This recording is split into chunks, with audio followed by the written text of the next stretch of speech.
الإنسان بيتغير لسببين.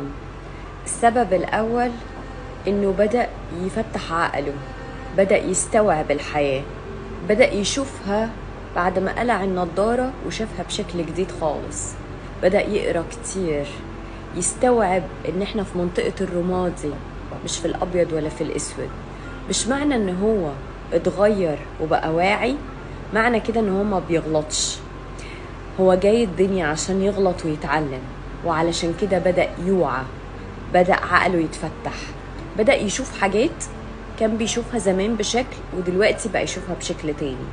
أخد رحلة وعي جوه نفسه وبدأ يشوف حاجات ويكتشف حاجات حتى عن نفسه مش عن البيئة الخارجية بس، وده بيبقى أكتر تغيير للإنسان.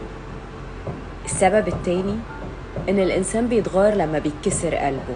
لما بيتكسر قلب الإنسان بيتاخد منه حتة عشان يكتمل بيها عقله.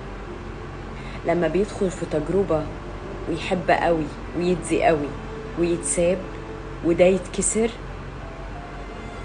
بعد فترة وبعد تقبله وبعد الصدمة اللي مر بيها وبعد مرحلة التعافي بيبدأ يكون إنسان جديد، بيبدأ يشوف حاجات هو ما كانش بيشوفها وبرضه في نفسه، وبيبدأ يختار حاجات معينة مناسبة ليه قبل ما تكون مناسبة للأشخاص اللي حواليه.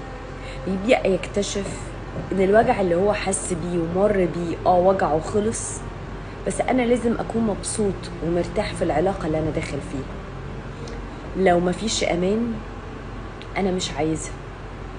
والوعي لما بيكون عند الإنسان اللي قلبه مكسور ده وتعلم بجد من الغلط اللي حصل قبل كده، هو ما بيعيدوش تاني، ما بيعيدش نفس الدرس تاني. يبقى عارف كويس قوي هو رايح على فين ومحتاج ايه. لا مستني ان هو يحب نفسه من خلال شخص هيدخل حياته، ولا هو مستني ان الشخص ده هيديله حاجة وهو مش هياخد منه حاجة. مستني ان هيكون في تبادل وهيكون في ارتياح وهيكون قبل اي شيء في امان. لان الامان موجود معنى كده ان في خير كبير.